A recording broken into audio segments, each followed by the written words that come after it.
I'm saying that we can vote people in and out. Personalities, okay?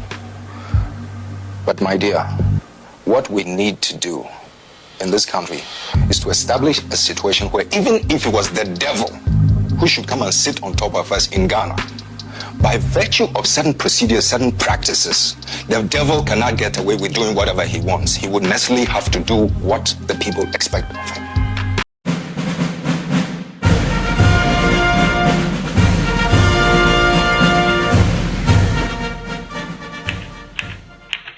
And what makes a man overthrow a government not once but twice? He's a soft dictator.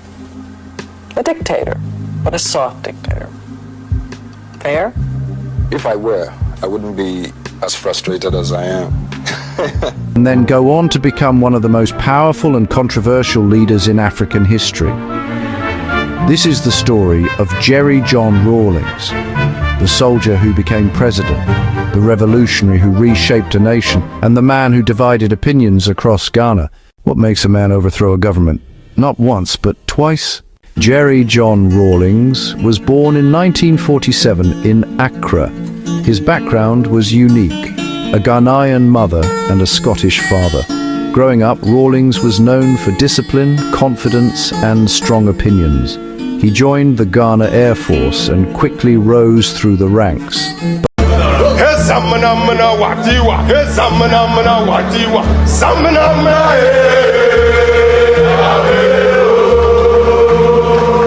But as a young officer, he became deeply frustrated. Why? Because Ghana, once full of promise after independence under Kwame Nkrumah, was now struggling. Corruption was rising, the economy was failing, and many leaders were accused of enriching themselves while ordinary citizens suffered. Rawlings believed something had to change. In May 1979, Rawlings attempted his first coup against the military government, but it failed. He was arrested, beaten, and publicly humiliated. Most people thought that was the end of him, but something unexpected happened. During his trial, Rawlings spoke boldly. He didn't beg for mercy. Instead, he criticized corruption and called for justice. His message spread like wildfire across Ghana. Soldiers and civilians began to see him not as a criminal, but as a hero. Then, in June 1979, junior officers broke him out of prison. And just like that, Rawlings was back. Rawlings led a successful coup and took control of the country. He established the Armed Forces Revolutionary Council. This period was intense. Several former leaders were executed, including top military figures accused of corruption. To this end, the following measures are hereby taken. 1. The 1979 Third Republican Constitution of Ghana is suspended. 2. For the avoidance of any doubts, the following are emphasized. A.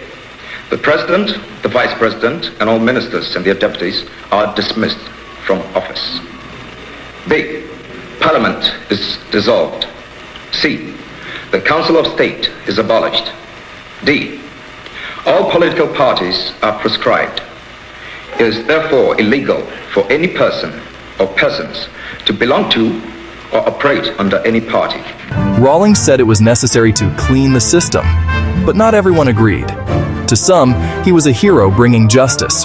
To others, he was dangerous and ruthless. Interestingly, after just a few months, Rawlings handed power over to a civilian government. The Revolutionary Council, during our short stay in power, have demonstrated openly what many people had only suspected before, namely, that the holding of office in government in this country had in almost all cases been used to plunder the wealth of the nation.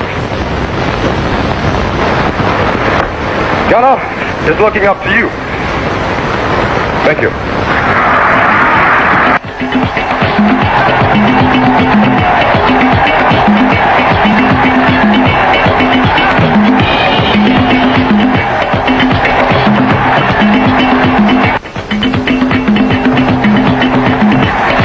But Ghana's problems didn't disappear, and Rawlings wasn't done yet.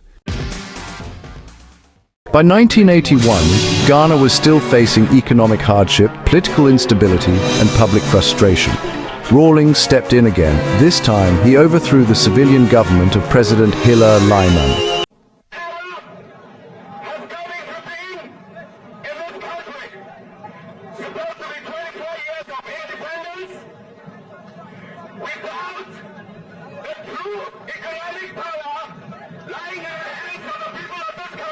He formed a new government called the Provisional National Defense Council, PNDC. This marked the beginning of Rawlings' long rule. He promised to rebuild Ghana, fight corruption, and give power back to the people. He's a soft dictator. A dictator, but a soft dictator. Fair? If I were, I wouldn't be as frustrated as I am. But will people have a right to vote you out? And the party out? I'm saying that we can vote people in and out. Personality is okay.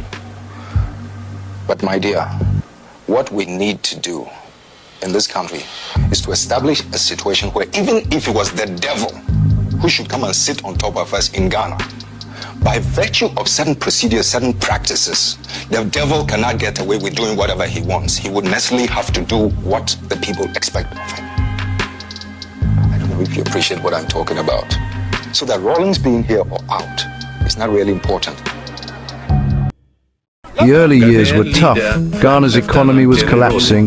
There were shortages of food, fuel, and basic goods. Rawlings introduced strict measures and later adopted economic reforms with support from international organizations. Over time, things began to improve. Infrastructure developed, inflation reduced, the economy stabilized. But critics argued that his rule limited freedom and silenced opposition. Again, Rawlings remained a controversial figure. In 1992, something remarkable happened. Rawlings transitioned Ghana into a democratic system. He formed a political party and ran for president, and he won. He was elected again in 1996. This made him not just a military ruler, but a democratically elected president. A rare transformation in African politics. So who was Jerry John Rawlings? A hero, a revolutionary, or a controversial strongman? The truth is, he was all of them. His impact on Ghana is undeniable. He changed the country's direction, shaped its politics, and left a legacy that still sparks debate today. What do you think about Rawlings' leadership? Did he save Ghana, or was the cost too high? Drop your thoughts in the comments. Subscribe to Africans Views 99 for more powerful African stories and political insights.